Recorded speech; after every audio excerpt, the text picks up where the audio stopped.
ஆனா அழகா தானே இருக்கு. அம்மா கையில போட்டு உனக்குதான் கொண்டு வந்தா அப்படின்னு சொல்லி வச்சு அது அவுத்து வை உடையும் வேஸ்ட் ஆயிடும். அவ போட்டுட்டோம் அவகிட்ட அப்புறம் எதுக்கு நான் எனக்கு போட்டு விட்டேன் அவுத்து வைக்கிறது. இன்னைக்கு கலட்டவே மாட்டேன்.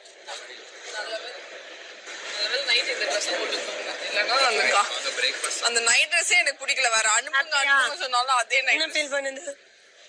பண்ணிட்டு போன மாதிரியே இல்லை பாரு, வெறுப்பாவது. நான் இதுதான் சொன்னேன், ஒரு மதியானமா குத்திங்கன்னா ஒரு மைண்ட் செட் வரலாம், ஜாலியா இருக்கலாம்னு பாரு. சீக்கிரமா போன மாதிரி இருக்குல்ல டைம். இப்படி பாக்குறேன் எங்க மம்மிய. மூணு வீட்டுல ஒதுக்கினாலம்மா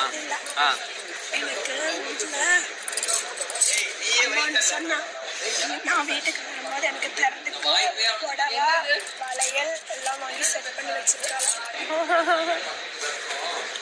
அந்த புடவை கட்டுறதுக்கு கையில யோசிச்சுட்டு இருக்குது.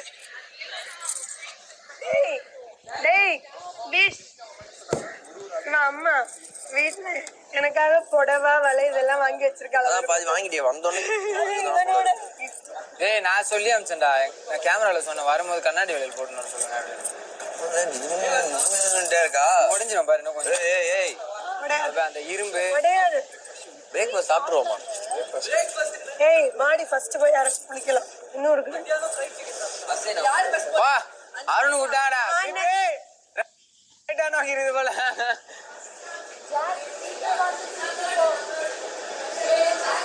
ரெண்டாவது கரெக்டா பாஞ்சிக்குது போல. டேய் வெளியே உங்களுக்கு தெரியுமா? நான் தான் சொன்னேனே, உன்னை பார்த்தாலே தெரியும். Happy Christmas. முத்துக்குலாம் நீ செல்ல புள்ளலாம் கிடையாது, புரியுதா? தொல்லை புள்ள இது அப்புறம் உன் கேம் தான். யாரு அப்பா சரியா போயிட்டுக்கிறாரு. இது விட்டுக்கிறாரு போல, 10 நாள் நிறுத்திறாராம். அப்படியா? அதான் சொல்றேன், அவர் மூஞ்ச பார்த்தாலே சொல்றேன். உனக்காக பண்ணிருப்பாரு. குழந்தை பாப்பா போ, எனக்காகவா பாப்பா போன்றீங்களே. குட் குட் அவள் தான். மஞ்சரி சூடு பண்ணுவோமா? கார்லிக்கா சாப்பிட்டுட்டு எதுக்கு பிரேக்ஃபாஸ்ட் யாராச்சும்